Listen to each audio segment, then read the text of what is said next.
BTV देख रहे सभी दर्शकों को नमस्कार। मैं सिमरनजीत को लेकर हाजिर हूं पंजाब और देश भर की खबरें। शुरुआत करते हैं मुख्य खबरों के साथ। लोकसभा में बंदी सिंहों की रिहाई को लेकर हरसिमरत कौर बादल ने उठाई आवाज। 3 संशोधित आपराधिक विधेयकों की समीक्षा करने की रखी मांग। लुधियाना में 7.5 करोड़ की पकड़ी गई हेरोइन। नशा तस्करी के व्यापार में महिलाओं को भी किया गया गिरफ्तार।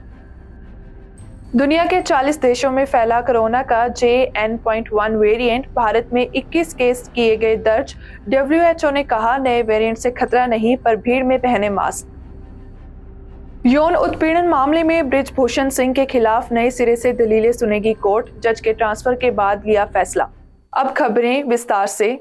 पूर्व केंद्रीय मंत्री और बठिंडा से सांसद हरसिमरत कौर बादल ने बीते दिन मांग की कि 3 संशोधित आपराधिक विधेयकों की समीक्षा की जाए ताकि उनका दुरुपयोग न किया जा सके।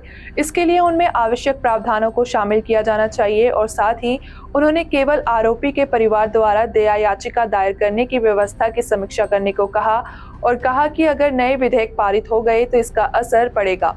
बंदी सिंह भाई बलवंत सिंह राजोआना के मानवाधिकार का और भी उल्लंघन किया जाएगा। संसद में 3 संशोधित आपराधिक विधेयकों पर बहस में भाग लेते हुए हरसिमरत कौर बादल ने कहा कि हमें इस बात का ध्यान रखना चाहिए कि हम चीन की तरह एक बदमाश देश ना बने और जैसा कि संविधान में उल्लेखित है, हमें मानव जीवन और मूल्यों की रक्षा करनी चाहिए। कीमतों का सम्मान किया जाना चाहिए। उन्होंने इस बात पर जोर दिया कि नागरिक अधिकार भी बहुत महत्वपूर्ण है। उन्होंने कहा कि इस बात का ध्यान रखना होगा कि पुलिस को असीमित अधिकार देकर हम पुलिस राज्य ना बना दें। उन्होंने इन विधेयकों में आवश्यक प्रावधान करने की आवश्यकता पर भी जोर दिया ताकि ये सुनिश्चित किया जा सके कि पुलिस अपने राजनीतिक आकाओं के आदेश के अनुसार अपनी शक्तियों का दुरुपयोग ना करे। बठिंडा के सांसद ने खेद व्यक्त किया कि 3 विधेयकों पर संसद में चर्चा के दौरान केवल सत्ता पक्ष और कुछ अन्य सांसद ही मौजूद थे। उन्होंने कहा कि हर किसी को अपनी बात कहने का मौका मिलना चाहिए। इस दौरान सांसद ने इस बात पर भी प्रकाश डाला कि कैसे संशोधित आपराधिक विधेयक में कांग्रेस सरकार द्वारा शहर में 1984 के सिख नरसंहार के सिख पीड़ितों के लिए न्याय सुनिश्चित करने के लिए कोई प्रावधान नहीं है और गृह मंत्री से इस पर विचार करने का आग्रह किया गया। लुधियाना में एसटीएफ की टीम ने 7.5 करोड़ की हेरोइन पकड़ी है। इस कार्रवाई में एसटीएफ ने एक महिला समेत 3 लोगों को गिरफ्तार किया है। गिरफ्तार आरोपियों की पहचान आशीष उर्फ आशु, सुखविंदर सिंह और बन्ना निवासी गांधीनगर फिरोजपुर के रूप में हुई है। पुलिस को गुप्त सूचना मिली थी कि आरोपी हेरोइन सप्लाई करने जा रहे हैं। बदमाश महिलाओं के भेष में तस्करी करते थे। अभी तक टीम उन लोगों से पूछताछ कर रही है जिन्हें ड्रग सप्लाई की जाती थी। मिली जानकारी के मुताबिक पुलिस ने सैन्य डिस्पेंसरी में काम करने वाले 2 लोगों और एक महिला को 1.5 किलो हेरोइन और एक कार के साथ गिरफ्तार किया है। पुलिस के मुताबिक सूचना मिली थी कि तीनों आरोपी काफी समय से हेरोइन बेचने का अवैध कारोबार कर रहे हैं। उन्होंने हेरोइन सप्लाई करने के लिए ETOs कार नंबर PB65Y0107 रंग सफेद रखा हुआ है। आशीष उर्फ आसू, सुखविंदर सिंह उर्फ लाडी और बन्ना आज उक्त ETIOS कार में अपने ग्राहकों को हेरोइन सप्लाई करने जा रहे थे, जहां पुलिस ने उन्हें पकड़ लिया। आरोपी वन्ना एक सैन्य औषधालय में काम करती है। वे निर्मल नगर इलाके में सप्लाई देने आए थे, जिसके बाद पुलिस ने उन्हें कार समेत रोककर तलाशी ली तो उनके पास से करीब 1.5 किलो हेरोइन बरामद हुई।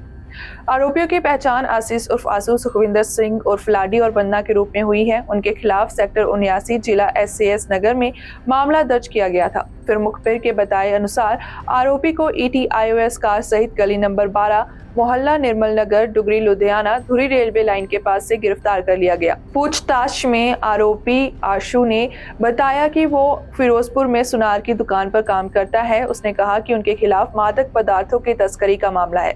इसमें करीब 3 साल पहले वो जमानत मिलने के बाद सेंट्रल जेल फिरोजपुर से बाहर आया था। आरोपी सुखविंदर सिंह उर्फ लाडी ने बताया कि वह अपनी टैक्सी गाड़ी चलाता है।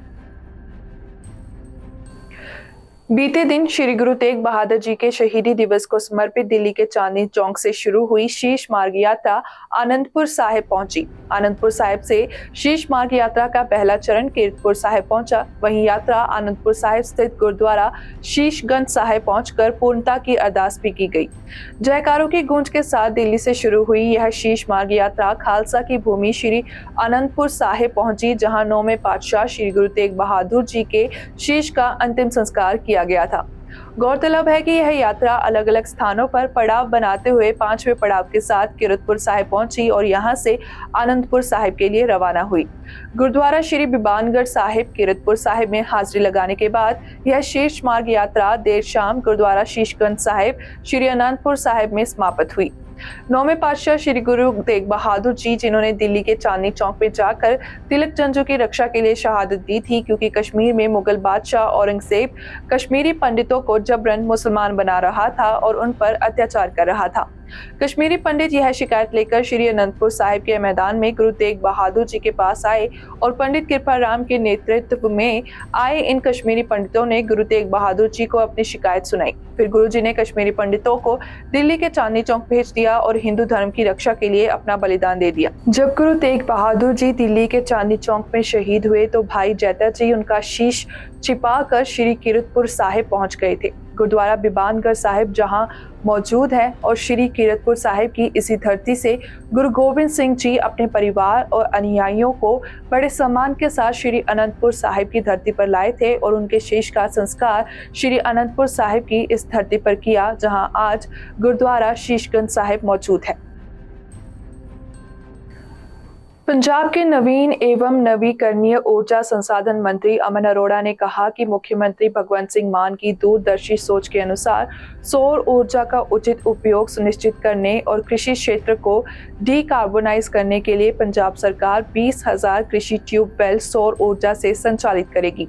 बीते दिन यहां विभाग की चल रही परियोजनाओं की समीक्षा के लिए एक आमंत्रण बैठक की अध्यक्षता करते हुए अमन अरोड़ा ने विभाग के अधिकारियों को कृषि पंप सेटों के सौर ऊर्जाकरण की प्रक्रिया को पारदर्शी और निष्पक्ष तरीके से पूरा करने का निर्देश दिया और कहा कि इसके अलावा अनमोल जल संसाधनों को बचाने के लिए डार्क जोन में केवल फवारा और ड्रिप सिंचाई पद्धति के लिए सोलर पंप का आवंटन सुनिश्चित किया जाना चाहिए। उन्होंने विभाग के अधिकारियों से राज्य सरकार की इमारतों को सौर फोटोवोल्टिक पैनलों से लैस करने में काम में तेजी लाने के लिए भी कहा, क्योंकि मुख्यमंत्री भगवंत सिंह मान के नेतृत्व वाली पंजाब सरकार बिजली क्षेत्र के डीकार्बोनाइज करने की इच्छुक है। इस मौके पर उन्होंने सीबीजी परियोजनाओं की स्थिति की भी समीक्षा की। पंजाब एनर्जी डेवलपमेंट एजेंसी के सीईओ डॉक्टर अमरपाल सिंह ने कहा कि सोलर पीवी पैनल सरकारी भवनों की छतों पर साथ ही 436 सरकारी इमारतों पर लगाने के लिए चुना गया है और पहले चरण में 70 इमारतों को जल्द ही सोलर पैनल से लैस किया जाएगा। कोरोना का नया सब वेरिएंट JN.1 दुनिया के 40 देशों में फैल चुका है। भारत में अब तक इसके 21 केस आ चुके हैं। इनमें गोवा में 19 और केरल व महाराष्ट्र में एक मामला सामने आया है। विश्व स्वास्थ्य संगठन यानी कि WHO ने बुधवार को इसे वेरिएंट ऑफ इंटरेस्ट में शामिल किया है। हालांकि यह भी कहा है कि इससे लोगों को ज्यादा खतरा नहीं है। अभी तक मिले मामलों का विश्लेषण कहता है कि मौजूदा वैक्सीन इसमें भी पूरी तरह से कारगर है। WHO ने एहतियात के तौर पर एडवाइजरी जारी की है। इसमें लोगों की भीड़ वाले बंद या दूषित हवा वाले इलाकों में मास्क पहनने की सलाह दी गई है।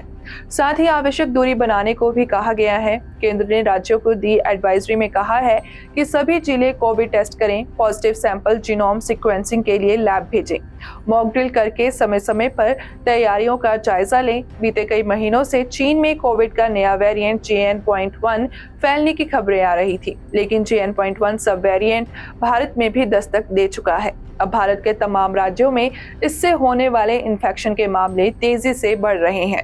ताजा रिपोर्ट्स के मुताबिक केरल में कोविड की वजह से 2 लोगों की मौत हुई है, जिसने एक बार फिर से देश में कोरोना वायरस का डर फैला दिया है। स्वास्थ्य विभाग ने राज्य भर में वायरस को लेकर अलर्ट जारी कर दिया है। सिर्फ इतना ही नहीं, बल्कि पड़ोसी राज्यों कर्नाटक और तमिलनाडु में भी नए वेरिएंट में मामले तेजी से बढ़ रहे हैं, जिसके बाद अस्पतालों को अलर्ट मोड में रखा गया है। दिल्ली शराब नीति केस में ईडी ने अरविंद केजरीवाल को पूछताछ के लिए सम्मन किया है। उधर दिल्ली सीएम ईडी की पूछताछ से एक दिन पहले यानी बीते दिन को 10 दिन की छुट्टी लेकर विपश्यना केंद्र के लिए चले गए। संभव है कि वे पूछताछ के लिए एजेंसी के सामने पेश नहीं होंगे। अगर ऐसा हुआ तो यह दूसरा मौका होगा जब केजरीवाल सम्मन किए जाने के बाद एजेंसी के सामने पेश नहीं होंगे। पहले एजेंसी ने उन्हें 2 नवंबर को पेश होने के लिए कहा था, लेकिन वो पेश नहीं हुए। उन्होंने लेटर भेजकर एजेंसी से पूछा था, मैं संदिग्ध हूं या गवाह। इसके बाद 19 दिसंबर को ईडी ने उन्हें दोबारा सम्मन भेजा था। अगर अरविंद केजरीवाल इस बार भी ईडी के सामने पेश नहीं हुए तो जांच एजेंसी तीसरा नोटिस जारी कर उन्हें फिर सम्मन कर सकती है। ईडी तब तक सम्मन जारी कर सकती है जब तक केजरीवाल सवाल जवाब के लिए हाजिर नहीं हो जाते। अगर कई नोटिस जारी करने के बाद केजरीवाल एजेंसी के सामने पेश नहीं होते हैं तो ईडी कोर्ट में एक आवेदन जमा कर उनके खिलाफ गैर जमानती वारंट जारी करने की मांग कर सकती है। इसके अलावा केस की जांच के लिए अधिकारी उनके घर जाकर पूछताछ भी कर सकते हैं। एजेंसी ठोस सबूत मिलने पर उन्हें गिरफ्तार भी कर सकती है। शराब नीति केस में सीबीआई ने अप्रैल 2023 में दिल्ली के मुख्यमंत्री अरविंद केजरीवाल से अपने ऑफिस में करीब 9.5 घंटे तक पूछताछ की थी। वे सुबह 11:10 पर एजेंसी के ऑफिस पहुंचे थे और रात 8:30 बजे एजेंसी के ऑफिस से बाहर आए। सीबीआई से पूछताछ के बाद केजरीवाल ने कहा था कि सीबीआई ने जितने सवाल पूछे मैंने सभी के जवाब दिए। हमारे पास छिपाने के लिए कुछ नहीं है। ये पूरा का पूरा कथित शराब घोटाला झूठ है, फर्जी है और गंदी राजनीति से प्रेरित है। फिलहाल शराब नीति केस में दिल्ली के पूर्व डिप्टी सीएम मनीष सिसोदिया और आप सांसद संजय सिंह जेल में हैं। बीजेपी सांसद बृज भूषण सिंह के खिलाफ 6 महिला पहलवानों द्वारा दायर यौन उत्पीड़न मामले पर दिल्ली राउज एवेन्यू कोर्ट एक बार फिर से दलीलें सुनेगी, जिसका कारण ये बताया जा रहा है कि मामले में जिस जज ने सुनवाई की थी उनका ट्रांसफर हो चुका है। इससे पहले अतिरिक्त मुख्य मेट्रोपॉलिटन मजिस्ट्रेट हरजीत सिंह जसपाल इस मामले की सुनवाई कर रहे थे। हालांकि अब उनका एक अलग कोर्ट में ट्रांसफर कर दिया गया है, इसलिए मामले की सुनवाई ACMM प्रियंका राजपूत कर रही हैं। कोर्ट ने बुधवार को कहा कि चूंकि आरोप तय करने पर दलीलें पूर्ववर्ती न्यायाधीश ने सुनी थी, इसलिए इसे नए सिरे से सुनने की जरूरत है। पूर्ववर्ती न्यायाधीश ACMM हरजीत सिंह जसपाल पहले ही सब संबंधित पक्षों की व्यापक दलीलें सुन चुके थे। मामला फैसला सुरक्षित रखने से पहले आखिरी दलीलें सुनने के चरण में था। इससे पहले दिल्ली पुलिस का प्रतिनिधित्व कर रहे अतिरिक्त लोक अभियोजक अतुल श्रीवास्तव ने अदालत को बताया था कि WFI प्रमुख को पता था कि वह क्या कर रहे हैं और उनका इरादा पहलवानों की गरिमा को ठेस पहुंचाना था। उन्होंने ये भी बताया था कि बृज भूषण शरण सिंह के खिलाफ 3 तरह के सबूत हैं जो आरोप तय करने के लिए काफी हैं। इनमें आपराधिक प्रक्रिया संहिता के तहत धारा 161 और 164 के तहत एक लिखित शिकायत और 2 दर्ज किए गए बयान शामिल हैं। वहीं बृज भूषण की ओर से पेश हुए वकील राजीव मोहन ने अदालत को बताया था कि एथलीट ने भारतीय कुश्ती महासंघ के तत्कालीन प्रमुख के खिलाफ यौन उत्पीड़न के आरोप लगाए थे, क्योंकि उन्होंने अनियमितताओं और खेल पर ध्यान न देने के कारण पहलवान की जांच की थी। बता दें कि दिल्ली पुलिस ने 6 बार के सांसद के खिलाफ 15 जून को धारा 354, 354A, 354D और 506 के तहत आरोप पत्र दायर किया। अतिरिक्त मुख्य मेट्रोपॉलिटन मजिस्ट्रेट हरजीत सिंह जसपाल ने 20 जुलाई को बृज भूषण सिंह और निलंबित WFI के अतिरिक्त सचिव विनोद तोमर को जमानत दे दी थी। उत्तर पूर्वी दिल्ली स्थित वजीराबाद के थाना हर्ष विहार इलाके में फुटओवर ब्रिज पर एक दर्दनाक घटना सामने आई है। यहां 15 साल के एक छात्र की ब्रिज से गिरकर दर्दनाक मौत हो गई। हालांकि मृतक के परिजनों ने इसके पीछे किसी साजिश होने का शक जताते हुए इसे मर्डर बताया है।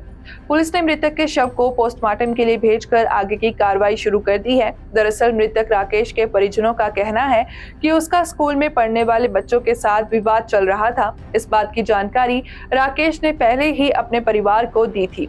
वो अपने परिवार के साथ गगन विहार इलाके में रहता था और मंडोली जेल के पास बने राजकीय सर्वोदय विद्यालय में 9वीं कक्षा का छात्र था। परिवार का कहना है कि राकेश की स्कूल की छुट्टी के समय उसके स्कूल के कुछ विद्यार्थियों ने राकेश के घर आकर बताया कि राकेश का स्कूल में पढ़ने वाले कुछ बच्चों के साथ रास्ते में झगड़ा हुआ और उन लड़कों ने राकेश को पीट कर फुट ओवर ब्रिज से नीचे धक्का दे दिया, जिसके बाद राकेश के परिजन गुरु तेग बहादुर अस्पताल पहुंचे, जहां डॉक्टर ने उपचार के बाद राकेश को मृत घोषित कर दिया। वहीं इस मामले में पुलिस अधिकारियों का कहना है कि फुट ओवर ब्रिज की जाली कटी हुई थी और मृतक जाली के सहारे खड़ा होना चाह रहा था, लेकिन वो हादसे का शिकार हो गया। हालांकि पुलिस ने इस मामले में धारा 304A के तहत मामला दर्ज कर लिया है। साथ ही राकेश के स्कूल के बच्चों से बातचीत कर मामले की जानकारी जुटाई जा रही है। आज के इस बुलेटिन में इतना ही। फिर से हाजिर होंगे नई खबरों के साथ। आप देखते रहिए BTV। Be positive, be yourself.